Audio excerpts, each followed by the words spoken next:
Buenos días, iglesia. Bienvenidos a la iglesia cuadrangular. Hoy continuamos con nuestra serie Vía Negativa de los 10 Mandamientos. Y me encanta esta serie maravillosa porque hemos explorado cada mandamiento en profundidad. Y ha sido realmente hermoso llegar a reconocer no solo que el mandamiento está diciendo al pie de la letra, sino explorar la vía negativa. Y ya saben que en latín significa el camino negativo. Y en lugar de solo enfocarse en lo que no se debe hacer, la vía negativa, que hemos estado enfatizando que es lo que deberíamos estar haciendo. Siempre nos preguntamos, ¿qué nos dice este mandamiento de quién es Dios o lo que desea por nosotros? Y cómo hemos analizado también cómo debemos vivir en luz a eso. Y hoy continuaremos explorando esas preguntas. Y al hacer estas preguntas creo que hay muchos momentos de iluminación, incluyéndome a mí, de obtener una mejor comprensión, y eso nos ilumina de la comprensión del corazón de Dios para su pueblo y la profunda intención de Dios para nuestras vidas. En las últimas semanas hemos visto a los mandamientos del 1 al 7. No tendrás dioses delante de mí. No se harán ídolos. No malgastarán o usarán el nombre de Dios en vano. Recordar el día de reposo, santificar el día santo, honrar a su padre y a su madre, no matar y no cometer adulterio. Ahora, hoy nos saltamos el mandamiento número 8 y volveremos a eso la próxima semana en nuestra serie. Y vamos a combinar el 8 y el 10, debido a que comparten cierta naturaleza, que es no robar y no codiciar. Pero hoy técnicamente vemos el mandamiento número 9, que habla y que dice que no se dará falso testimonio contra el prójimo. Hoy vamos a hablar y a explorar nuestro llamado a estas palabras. Oremos. Señor Jesús, te damos gracias. Esta mañana te damos la bienvenida, Señor, a este espacio. Y oramos que al entrar en este texto, en este contexto bíblico, Señor, que tú estés con nosotros, Señor, que abra nuestros ojos, nuestras mentes, nuestros oídos, y que suavices nuestros corazones para saber lo que tú nos dices, Señor.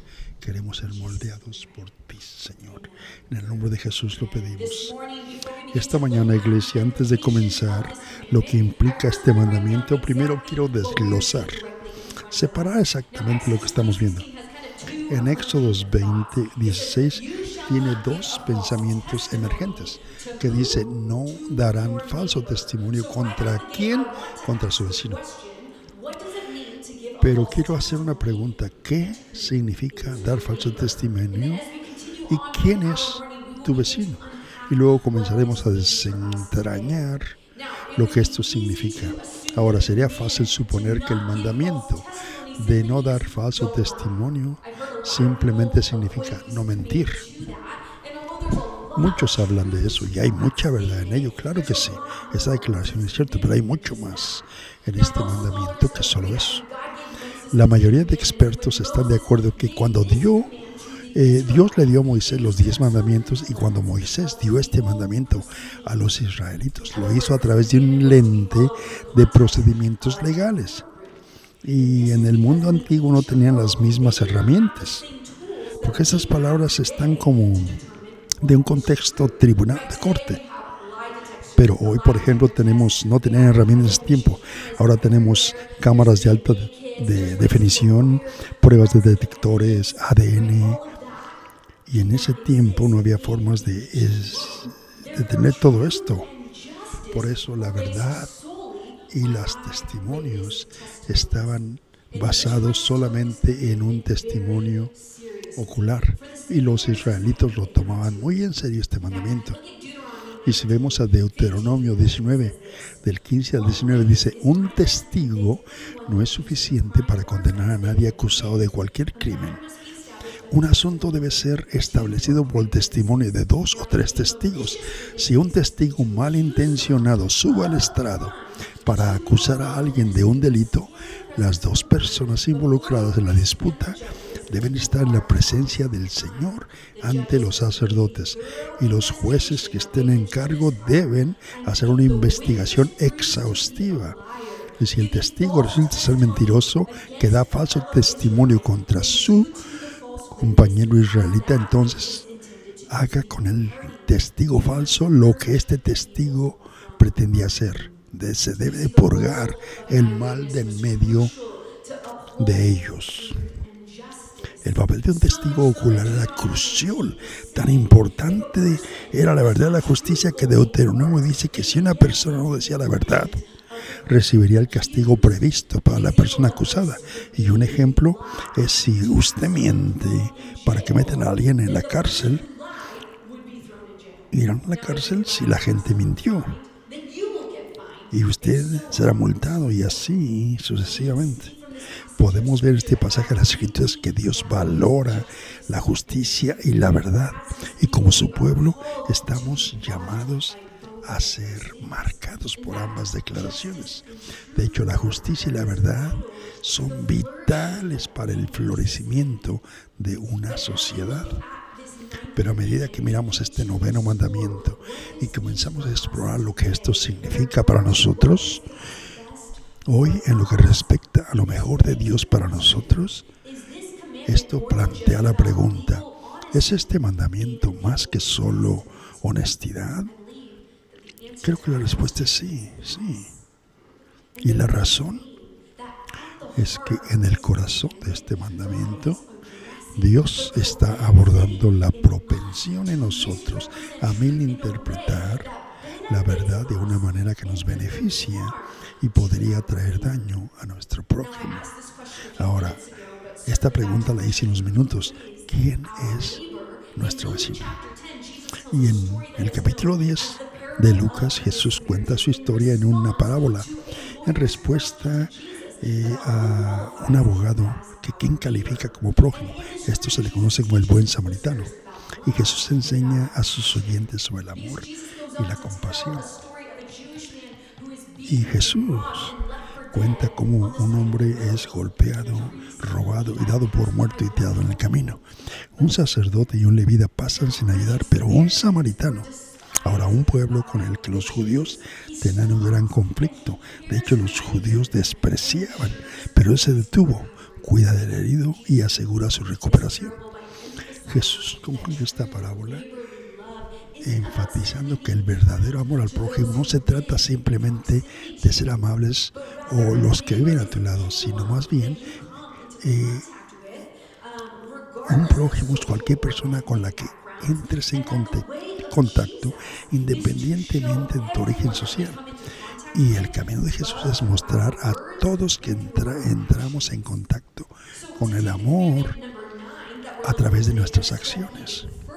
Así que para tomar este mandamiento 9, si estamos siguiendo este camino de Jesús como cristianos, este mandamiento dice: no mal representes la verdad de ninguna manera que te beneficie y que pueda traer daño a cualquier otra persona con la que te cruces, incluso tus enemigos.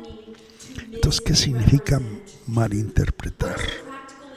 ¿Qué es lo que esto quiere decir? ¿Cuáles son algunos ejemplos prácticos? Bueno, vamos a ver lo que es dar falso testimonio. La mayoría de nosotros estaremos de acuerdo que mentir descaradamente no es lo ideal. Claro que no. Desde pequeños nos enseñaron que mentir es malo. Y enseñamos a nuestros hijos que hay consecuencias si se miente. Pero esta mañana quiero sugerirles que no dar un falso testimonio no se refiere solo a decir una mentira descarada sobre las personas que nos rodean. ¿Alguno de ustedes, un ejemplo, han dicho alguna verdad, pero que han exagerado parte de ella para que ajusten mejor lo que comunica? ¿O cuántos hemos contado alguna vez una historia con una ligera inclinación en una dirección para que parezcamos mejor de lo que realmente somos o lo que os sucedió? ¿Cuántos hemos alguna vez dicho una verdad parcial o una verdad a media sabiendo que la información que se omitió cambia la perspectiva o la impresión de la otra persona? Como madre de 2 hijas, con frecuencia escucho la frase ¡Mami! Y el momento que escucho esa forma en que me llaman, ya sé lo que viene. Y una de mis niñas diría, mi hermanita me empujó, algo así. O tomó el juguete con el que estaba jugando y se delatará la una a la otra de alguna manera. Y yo me doy cuenta y quieren meter a la otra persona.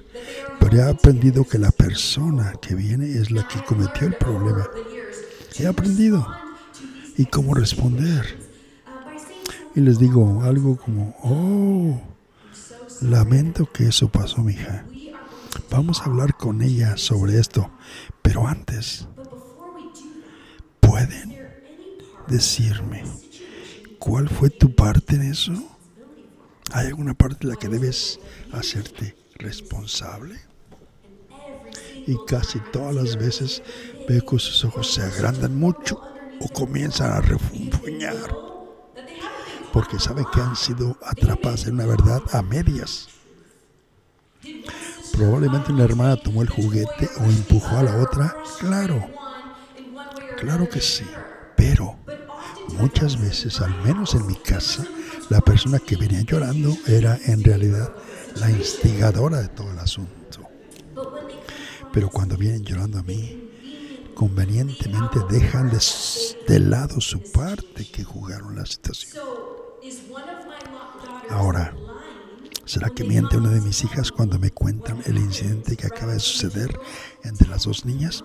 Técnicamente no, pero a menudo dejan de lado la otra mitad de la historia para verse mejor. Claro que sí, siempre, sí. Y por mucho que me duela decirlo, a veces también lo hago, o todos lo hacemos. Hay una propensión en nosotros a hacernos ver mejor, mientras que al mismo tiempo empujamos a los demás hacia abajo, a aplastarlos. Y puede ser de una forma muy sutil, muy así bajita la mano, pero esa falla en nosotros a menudo existe, está ahí presente. Y la verdad es que la tendencia en nosotros a hacer esto se deriva de nuestra propia inseguridad. Todos y cada uno de nosotros nos hacemos la pregunta, ¿soy lo suficientemente bueno? ¿Valgo la pena? ¿Soy valioso? ¿Soy amado? ¿La gente va a seguir queriéndome, a elegirme, a amarme? Incluso si ven mis fallas que tan desesperadamente trato de ocultar. Iglesia, dar un falso testimonio no se trata solo de no decir una mentira descarada sobre alguien. Dar un falso testimonio también implica los cambios sutiles, las mentiritas, las medias verdades, el dar información para que las personas piensen lo que queremos que piensen. Las palabras que decimos a los demás y sobre las situaciones pintan toda la imagen o son solo una versión caricaturesca de la situación con detalles inflados y exagerados. Y que les hay una palabra para pintar esta imagen sesgada de la realidad, y esa palabra se llama calumnia. Y no tenemos que buscar mucho para darnos cuenta de que la calumnia está muy extendida en nuestra cultura. Donde quiera que miremos, desde las noticias, redes sociales, incluso nuestras propias familias, interacciones, el mensaje sutil y consistente en este mundo es de que yo soy más importante que los demás. Una vez más, todo esto tiene raíces en nuestra inseguridad, porque los seres humanos tienden a ser consumidos por sí mismos, en sí mismos. Entonces, si una mentira o una verdad a media se ajusta a la narrativa, para conseguir lo que queremos, entonces estamos de acuerdo con eso porque somos más importantes que los demás. Esa es la historia que a menudo escribimos en nuestras propias vidas con nuestras palabras y acciones. Veamos lo que dice Pedro. Por tanto, quítense de toda malicia y de todo engaño, de toda hipocresía, envidia y calumnia. Anhelen como niños recién nacidos la leche espiritual pura para que crezcan en su salvación. Ahora que han probado que el Señor es bueno. ¿Lo vieron? El engaño, la hipocresía, la envidia y todo tipo de calumnias son evidencia de una falta de madurez. En nuestro caminar con Jesús es falta de madurez. Las palabras que hablamos son muy importantes para Dios. Y la razón es porque nuestras palabras son un reflejo de nuestro corazón. En Lucas dice que el hombre bueno del buen tesoro de su corazón saca lo bueno, y el hombre malo del mal tesoro de su corazón saca lo bueno, porque de la abundancia del corazón habla la boca. Este verso me da miedo, iglesia. Si la boca habla de la abundancia del corazón, entonces hay momentos en que mi corazón no está recto ante el Señor. No está recto. Y sabemos que no estamos bien cuando escuchamos. Y lo primero que pasa es, Dios mío, me doy cuenta cuando no estamos bien porque mi boca es muy rápida para revelar el contenido de nuestro corazón. Y nuestras palabras reflejan nuestros corazones. Entonces, si eso pasa, tenemos que cambiar no solo nuestra lengua, sino nuestro corazón y nuestras opiniones. Veamos lo que dice Santiago. Nosotros ponemos freno en la boca de los caballos para que obedezcan y dirigimos un gran barco. Y así nuestro cuerpo, mirad las naves, aunque tan grandes, son gobernadas con un pequeño timón por donde el que las gobierna quiere. Así también la lengua es un miembro pequeño, pero se jacta de grandes cosas. Cuán grande voz que enciende un pequeño fuego. Y con la lengua bendecimos a Dios y con ella maldecimos a los hombres. Estos que están hechos a la imagen de Dios, esto no está bien. De una misma boca proceden bendición y maldición. Y hermanos, dice Santiago, esto no debe ser así. ¿Acaso alguna fuente hecha por una misma abertura, agua dulce y amarga? Hermanos, Dios, ¿puede una higuera producir aceitunas o una vid higos? Así también ninguna fuente puede dar agua salada y dulce. Santiago 3 habla claro a que a pesar de que nuestra lengua es pequeña, con la estatura de nuestros cuerpos, tiene el poder de hablar en nombre de la vida o la muerte. Poder de vida o muerte. Y como vimos en Efesios 4, la lengua habla la abundancia del corazón. Así que esta mañana quiero hacer la pregunta, ¿cómo está su corazón? ¿Están dando vida a los que le rodean con sus palabras? ¿O están trayendo muerte? Volviendo al mandamiento que estamos viendo hoy. Dice, no darán falso testimonio contra su prójimo. Esta mañana hemos pasado y hemos hablado de lo que significa dar falso testimonio, de lo que es mentir, compartir medias verdades o incluso calumniar. Hemos hablado de quiénes son nuestros vecinos, que de acuerdo a Jesús, no solo aquellos con los que viven cerca, sino cualquier persona con las que estemos en contacto. Así que para terminar nuestra predicción, quiero dedicar los últimos minutos juntos esta mañana a explorar las preguntas que hemos estado investigando a lo largo de toda esta serie. ¿Qué nos dice este mandamiento acerca de Dios? La segunda pregunta, ¿qué nos dice el mandamiento acerca de lo que Dios desea por nosotros o para nosotros? La 3 es, ¿cuál es la vía negativa de este mandamiento? ¿Qué debemos hacer a la luz de este mandamiento? Y la última pregunta es, ¿por qué es importante esto? Si están tomando notas esta mañana, respondamos a la pregunta 1. ¿qué nos dice este mandamiento? Y la respuesta es que Dios es un Dios de verdad y odia la falsedad. Proverbios 6, 16 al 19 dice que 6 cosas aborrece el Señor, 7 que le son abominables. Los ojos altivos, eso significa soberbia y arrogancia para con Dios y con los demás. A Dios no le gusta el orgullo, la altivez, la lengua mentirosa, las manos que derraman sangre, el corazón que trama planes perversos y los pies que se apresuran a caer en el mal y ser testigo falso, y el hombre que provoca conflictos en la comunidad. Nuestro Dios es un Dios de verdad y odia la mentira, y como vimos en Proverbios 6, provoca conflictos dentro de la comunidad. Dios se preocupa del florecimiento de nuestras comunidades y nuestras relaciones. La pregunta 2. ¿Qué nos dice este mandamiento acerca de lo que Dios desea para nosotros? La respuesta esta mañana es que nuestras palabras es que edifiquen uno al otro, que nos edifiquemos mutuamente, y por eso Efesios dice que no salga de nuestra boca ninguna palabra malsana, sino la que sea útil para edificar a los demás según sus necesidades, a fin de que yo, dice el Señor, beneficie a los que escuchan. Número 3. ¿Cuál es la vía negativa del mandamiento? ¿Qué debemos hacer acerca de este mandato? Bueno, si el mandamiento dice que no demos falso testimonio, entonces la vía negativa de este punto es que siempre tenemos que decir la verdad. Siempre tenemos que decir la verdad. Y decir la verdad, iglesia, no solo significa ser amable, sino significa hablar con amor. Habrá momentos en que tengamos que decirnos cosas difíciles unos a otros, claro que sí.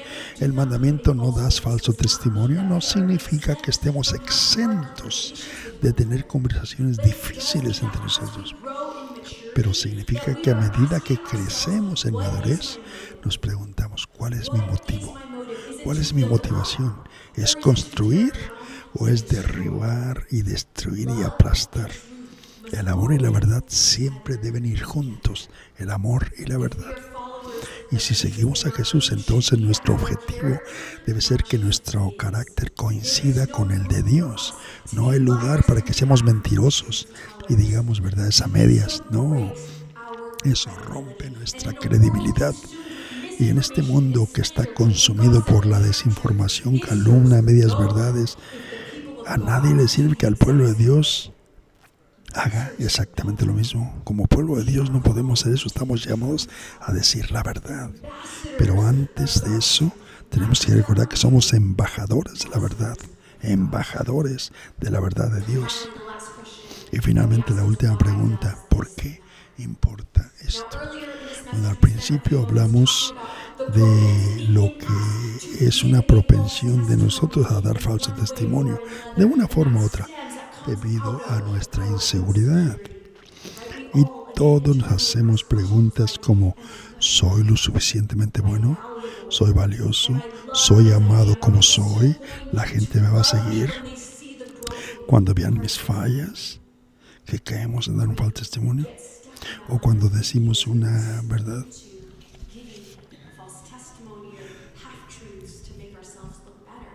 Y a veces con las mentiras a medias nos vemos mejor. Pero la belleza del Evangelio, iglesia, no es solo que nos lleve al cielo. Eso es maravilloso. Pero el mensaje del Evangelio, las buenas nuevas, es la que nos libera. El Dios del universo, el que nos creó, no solo está interesado en caminar o cambiar sus palabras, sino que Dios tiene la capacidad y se preocupa profundamente por transformar nuestros corazones. Recuerden que la palabra de la iglesia cuadrangular este año es conocidos. Por 12 meses esa palabra. Y eso significa que intencionalmente buscaremos, descubriremos nuestra identidad en Cristo. Conocer y ser conocidos por Él. Y cuando conocemos nuestra verdadera identidad, cuando somos conocidos por Dios, sabemos que somos amados, valorados, vistos. Y realmente comenzamos a creer que Dios nos ama cuando eso surja, que nos perdona, nos valora, nos ve. No por lo que hemos hecho o lo que hemos logrado, sino por la muerte y resurrección de Jesús. Hemos sido redimidos, restaurados para ser hijo o hija del único Dios verdadero, Rey de reyes y Señor de señores. Es cuando esa identidad está en el centro de lo que somos, solamente cuando eso es lo que está en nuestros corazones, que no tenemos necesidad de aplastar a los demás. No tenemos que aplastar a nadie. ¿Por qué? Porque Él ya nos levantó. Lo cual me lleva a mi último punto, que es solo cuando somos conocidos por Dios que podemos estar en la seguridad de lo que Dios dice que somos.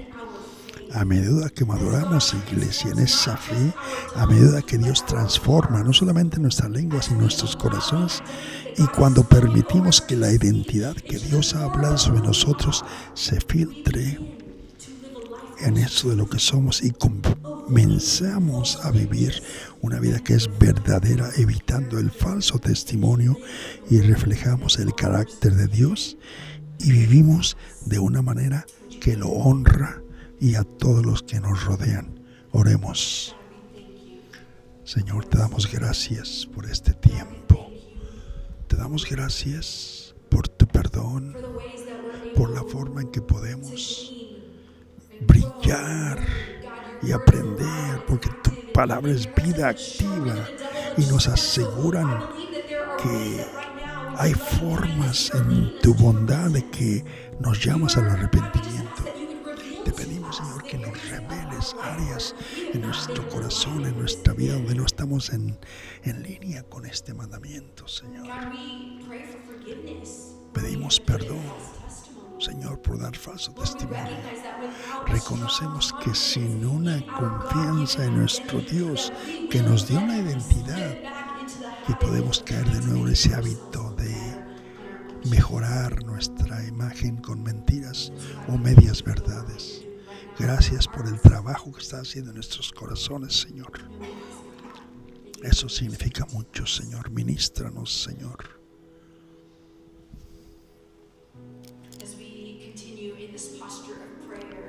Continuando nuestra postura de alabanza, de oración, cada semana siempre damos la oportunidad para las personas que están alejadas de Dios o no reconciliadas con Dios, que puedan entrar en esa relación con Dios. Si usted se encuentra en este lugar y nunca ha tomado esa decisión de entregar su vida a Cristo y se da cuenta que quieren entrar en ese punto de recibir la salvación, de recibir el mensaje verdadero, de verdad, de libertad, y de hacer que Dios, que le da un valor, no en lo que ha hecho o lo que puede lograr, sino basado en lo que Dios tiene para nosotros. Si usted está aquí y no ha dicho sí de entregar su vida a Jesús, usted necesita reconciliarse y recomendar de regresar su vida a esa relación con Dios. Aquí hay manos levantadas. Ya veo esas manos levantadas, qué bien. Señor Jesús, te damos gracias. Gracias, Señor, por los que han levantado sus manos, Señor. Decimos gracias por entregar su vida, porque sus corazones están levantados a ti, Señor, y el don de salvación será de aquellos, porque tu palabra dice que si confesamos con nuestro corazón y abrimos nuestro corazón a ti y decimos que somos pecadores y te necesitamos, tú das salvación, y te damos gracias por el don, el regalo de la cruz. y por estos que están entrado en esta relación contigo, Señor. Espíritu Santo, derrama sobre ellos tu gracia. Esta no es una decisión de un solo día, sino es una decisión de entregarnos a ti, de entregarse a ti completamente y seguir tus pasos. Te damos gracias, en el nombre de Jesús lo pedimos. Amén.